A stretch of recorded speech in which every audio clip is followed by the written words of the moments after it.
This audio presentation of Neville Goddard's Feed My Sheep is brought to you by audioenlightenment.com. Copyright 2012, all rights reserved. Feed my sheep. This morning's subject is Feed my sheep. This is simply saying, practice the truth you have heard, for it means to shepherds the thoughts of the mind. For most of us, our thoughts are like rambling sheep that have no shepherd.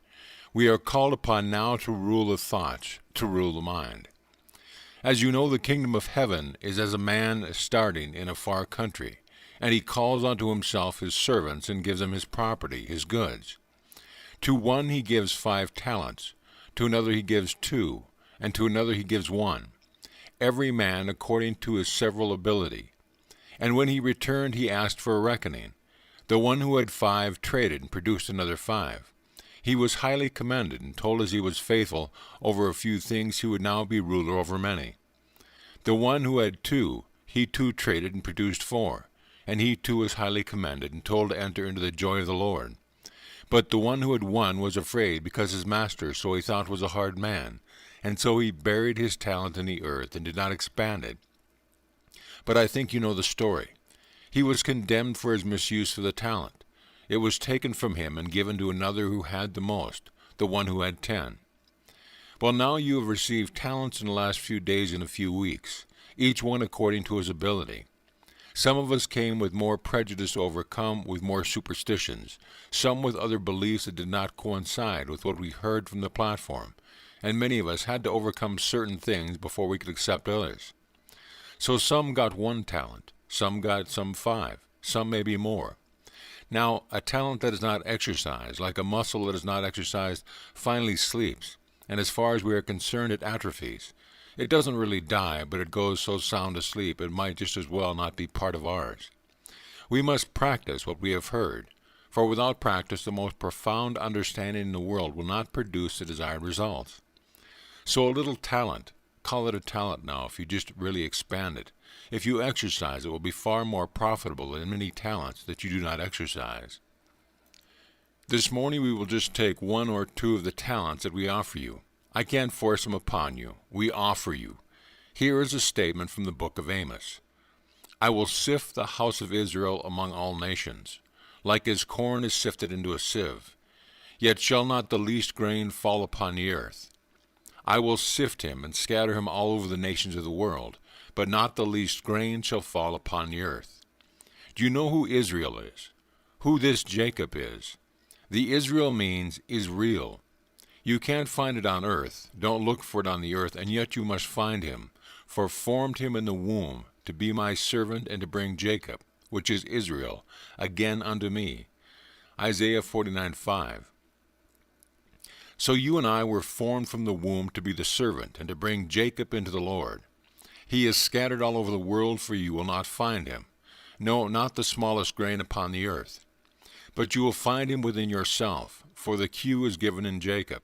Jacob is a smooth-skinned lad.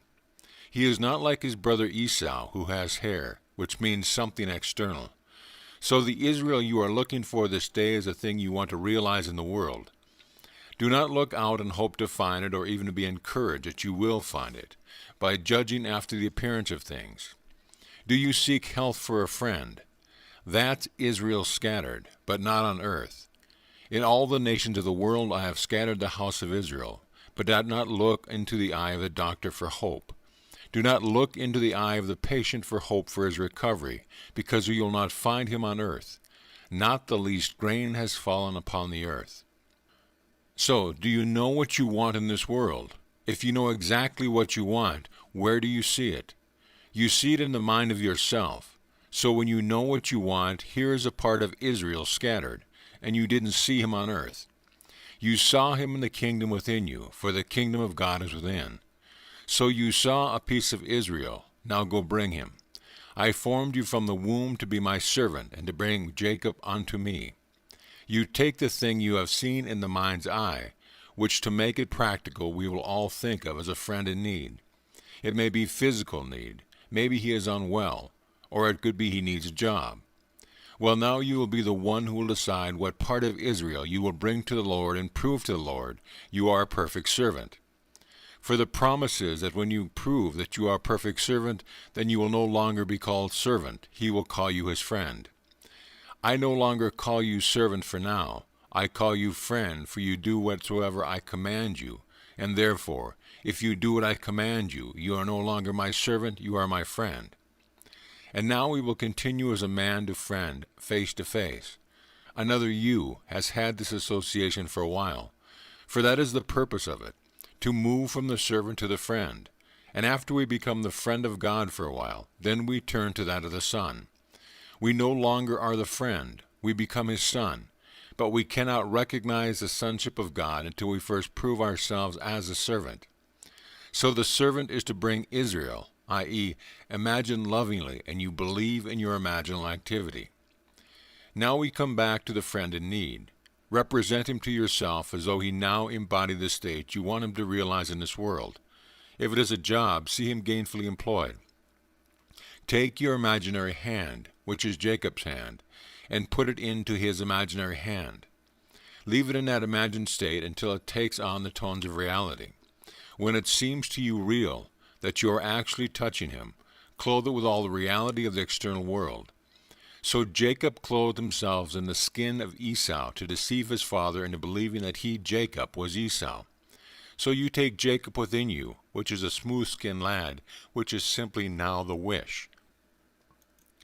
You want to congratulate him. You want to hear his voice. You want to hear him tell you he has never been so happy in a job in his life. He has never been so gainfully employed that he loves going to work. He just loves everything about his job. You actually hear him as though you heard him. Now you clothe it with all the tones of reality. If you have 2 talents, give it 2. If you have 5, give it 5. Begin to make it more and more real. The day will come, maybe this day, you will so clothe your Israel with the skin of Esau that you can actually bring it as an objective fact to your father and prove you are a servant. For he formed you from the womb to actually be his servant. And what is the servant to do? To bring Jacob unto me again. So here Jacob is scattered, lost in all the minds of men. You won't find him on the earth. You will only find him if you know where to look. Now to prove you know where to look, to prove you are a good servant, so bring me Jacob. So when you bring Jacob clothed in your own mind's eye, as though you heard what you want to hear, as though you touched and you witnessed what you would like to touch and see in the world. And when you remain faithful to your vision, the vision will make for itself the perfect body in which to abide. Then you will see an objective corresponding fact, but it is not there. It is all within your own mind. It is there where he scattered it. It is there where he sustains it. He will simply project it for you under the screen of space, that you may have tangible evidence that you do know how to find and bring back Jacob. If I know how to go searching for my Israel, if I know how to go looking for him and how to clothe him, and give him the appearance of reality, and I don't do it, then I am not the good servant who took the 5 talents and expanded them. I am the one who buried it. Now some of us are almost afraid to test it because we are comforted if we can believe this without quite putting it to the test. For if we put it to the test and we fail, then we have no faith. We cannot go back to the former comfort that we enjoyed, say in a more orthodox meeting. We thought we would find it here, and if I don't test it and prove it to my own satisfaction, then I have neither the old comfort of the orthodox concept, nor the comfort that I enjoyed here, for I disproved it. So I invite you to attempt, if you will, to disprove it. You can't disprove it, but if you go out knowing what to look for of your Israel, knowing why you are fashioned from the womb to be a servant, that is the first stage. Until you test yourself, until you prove you can do it, you are not a servant of the Lord. But as you become a servant of the Lord, he will make you his friend. Then the relationship will be on a higher level. You will commune with your Father as a man does with a friend, face to face. You will not see him as an object in space, but you will actually know how to bring about a wished-for state of mind. Bring it about at will. As you can bring about a wished-for state of mind, you have made of the deep, which is your Father, a friend, and you will actually know that companionship between the deep of self and you, the being that is really a wonderful imagination.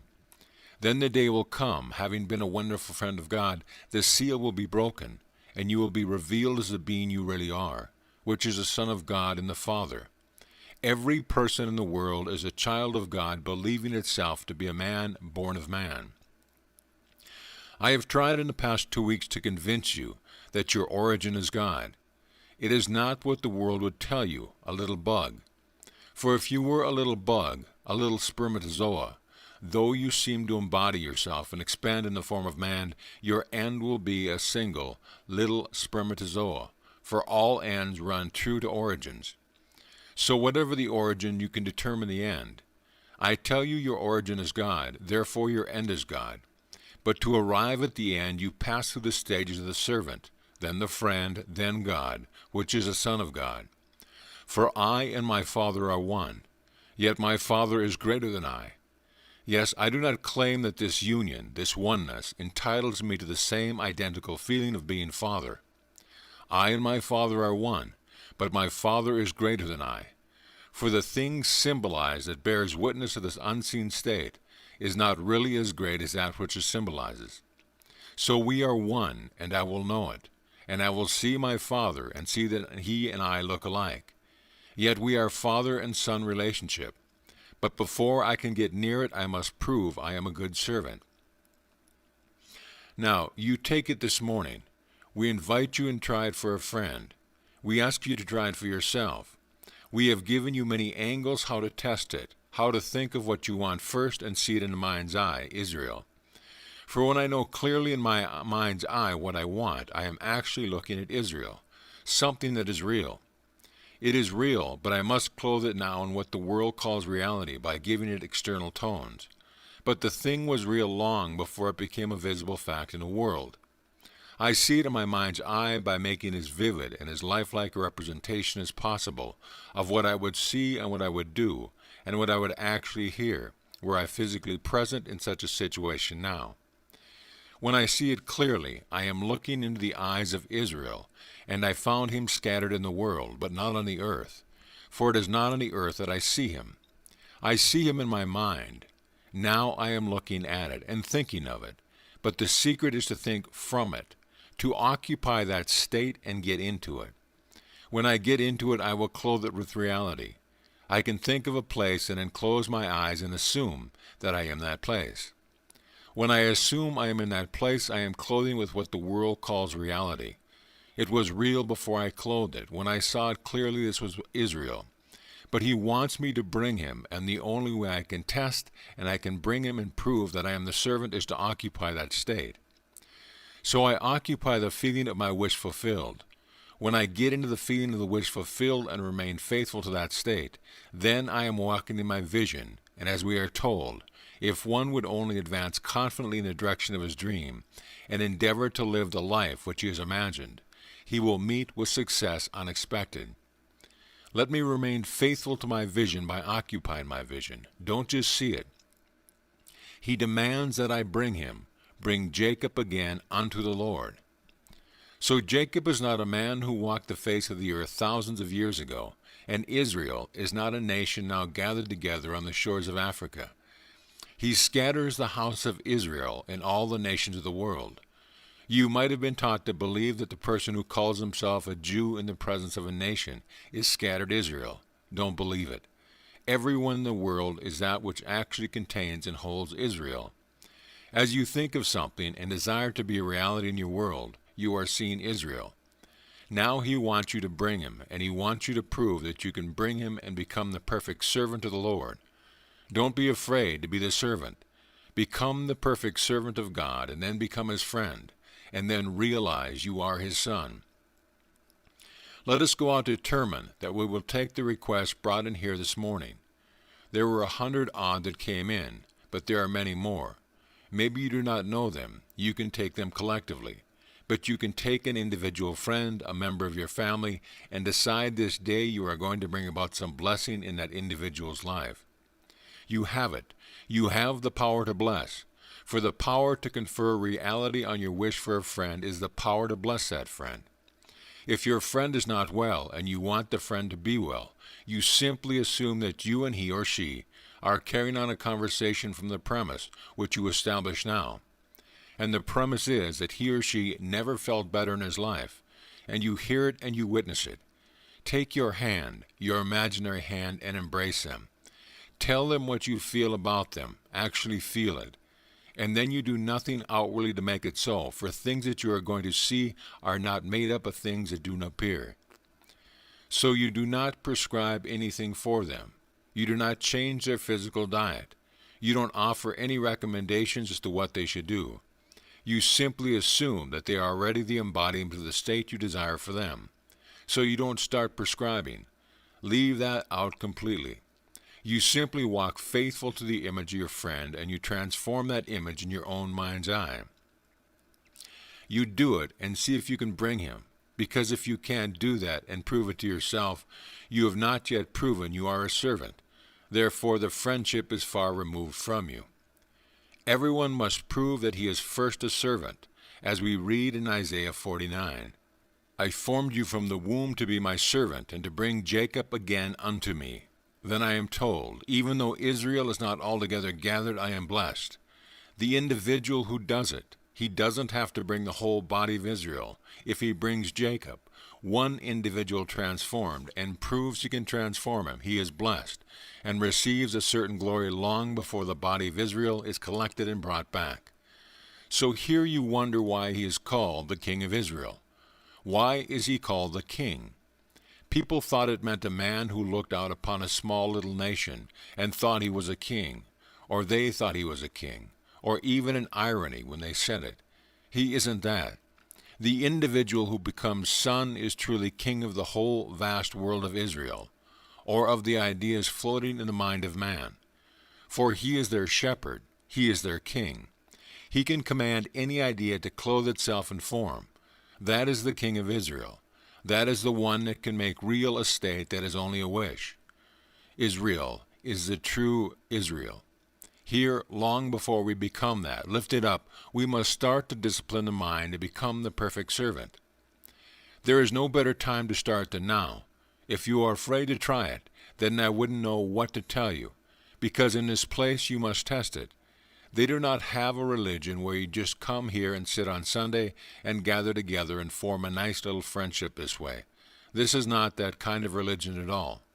This is all to awaken the mind of man and make him a shepherd, make him something that rules. In fact, the very word translated feed in John 21 is translated many times in the Bible as shepherd, as rule. In Matthew 2, one shall come from Bethlehem. He shall have dominion over Israel. Well, in that one, he shall rule Israel. The word translated rule is the same word translated in John 21 as feed. So don't take it literally. It simply means to take his mind of yours and discipline the whole mind by gathering things together and walking faithful to an invisible state. For Jacob is invisible. You thought he was a man who was a smooth-skinned lad. That is the way the mystic has of telling you this is a subjective state, and that you must learn to clothe it with objectivity. You walk faithful in the subjective state, and then in time it takes on the tones and appearances of something external. The moment you detach your mind from that state, though at the moment of detachment it had some corresponding external witness, it will begin to fade. If you detach your mind from success in the midst of success, success as a reality outside of you fades and vanishes from the world. And then whatever you put your mind on, it takes the place of, proving success was not on the outside at all, it was within you. You clothed it for a moment and gave it the appearance of reality. But the day you are not faithful to the consciousness of being successful, the seeming solid reality of success vanishes from your world, proving itself to be the shadow it always was. And the reality, the light of success, was the idea in you which you were identified. So if I assume that I am, and I name it, and I remain faithful to it, it comes out and makes itself seemingly real. If I cease to assume it and sustain it, it slowly vanishes from my world, and if it vanishes, I might think the reality was there. I have forgotten how to bring Jacob. I have forgotten how to bring him to the Lord. So here let us remember where Israel is. It is not in the Near East. Israel is scattered in all the nations of the world in your mind. That is where he is. And now you have a purpose in this world, and if you really love the teaching, as the words are, lovest thou me? You say you are faithful. Peter, do you love me? He doesn't call him Peter, by the way. He calls him Simon. He never calls him Peter in any part of the Bible. He is referred to as Peter. But whenever he is addressed by the central figure of the Gospels, he always calls him Simon. And Simon means to hear. It means to listen. Well, have you heard? Have you really heard, Simon? Yes. Then do you love what you have heard? Lovest thou me, or what I have told you that I am? I am the thing that I teach, so do you love me? Then feed my sheep. Become ruler of this mind of yours, and prove you really love the thing you tell me you have heard. If you have heard it, then you are Simon. And if you have really heard it to the point of acceptance, prove you have accepted it by taking the talent received and expand it. Don't let the shepherd come, and when he asks you for the talent, you say you were afraid and you buried it. Let us not be afraid to actually test the truth of the principles we try to explain here. So all of our truth that we have accepted, now some got 1, some 2, some got 5. We have done our best in the past 2 weeks to give you all that we could within 2 weeks, unfolded from the Bible. We show you the Bible as a mystery, that all your members are buried, not in one little book, but in all the books. They are all telling you the story about yourself, how God became you that you could become God, how God died to become man in the sense of forgetting that he was God as he awoke as man. Man walking the earth has no knowledge he is God, and the individual who dares to claim that he is and tells you that you are is usually condemned by those who appoint themselves as teachers. That is the blind leading the blind, and they will call you arrogant if you dare to even demonstrate the power of the mind, and they will tell you that's not right. You are taking back from God the thing that belonged to God. You see, they are sound asleep. They don't realize that God became man for one purpose, that he may have the companionship of sons of God. So man must awaken and realize who he really is, and he realized that by starting first as a servant. I have given you, I think, a perfect technique to prove that you are a servant. Try it today. If you succeed in the simplest little way of taking an invisible state and making it become a reality, like the job for a friend, or even the getting of a hat, or even the finding of a proper apartment, or even the getting of some little thing, you try it. If you lost something, nothing is lost in all my holy mountain, saith the Lord. For if it isn't lost in the scattered now in Israel, prove that it isn't lost. What is it that you have lost? Well, take it into your mind's eye and then mentally touch it and mentally appropriate and feel that you have it, that it is yours now, and remain faithful to that assumption and see if the thing returns.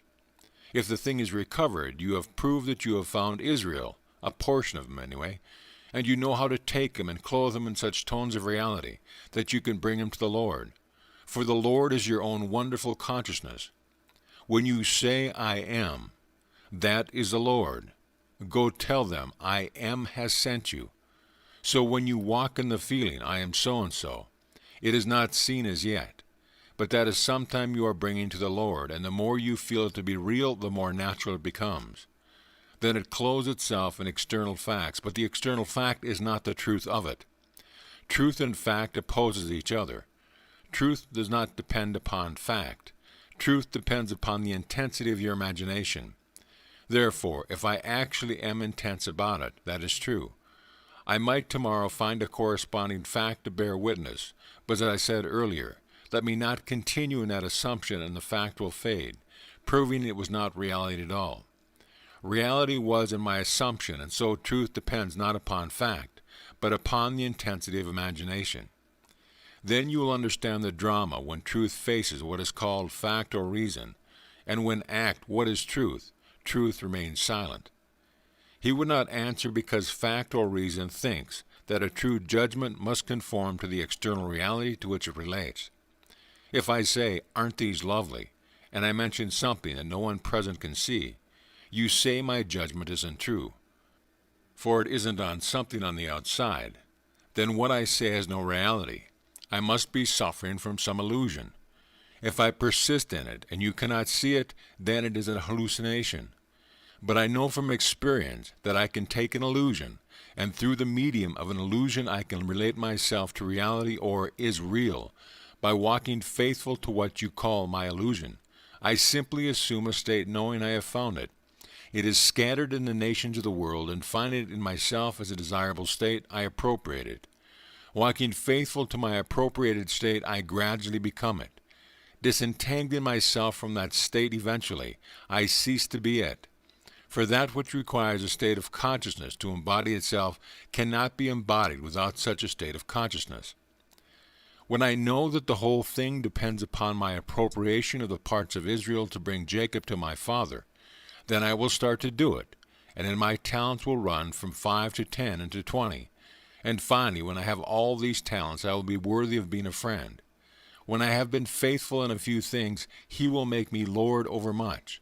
Then he will tell me, I no longer call you servant, I call you friend, for he did what I commanded you. Now, having done what I commanded you, you are my friend indeed. We will walk in that association for a while, communing with the deep, knowing the deep of self is my real being that men call God. I won't see him as another. I will commune with him as though he were another, and he and I will talk across the invisible state, just as though man spoke face to face with a friend. For after this invisible state, when I commune with the deep, is reached to a point of complete satisfaction, the last seal will be broken. He will break the seal and reveal me as his son. And when I see him and look into his face, he will be just like me, and I will be like him. Then you will know the mystery of the Epistle of John. Beloved, what manner of love? Just imagine what love God has bestowed upon us, that we should be called the sons of God. And I know, although at that moment that I feel it from the deep, I don't quite know what I am like or what he is like. Yet I do know this much, that when I see him, I will know him. And why will I know him? Because I'll be like him. I will look him right into the mirror of my own being and realize it was for that purpose that I, the Father, embodied myself as man, hoping that eventually he would awaken and become a conscious being, moving completely from a passive reflector to a conscious cooperator in my kingdom. So man gradually moves from the passive state to the active state, and the process is the servant, the friend, and the son. Now let us go into the silence.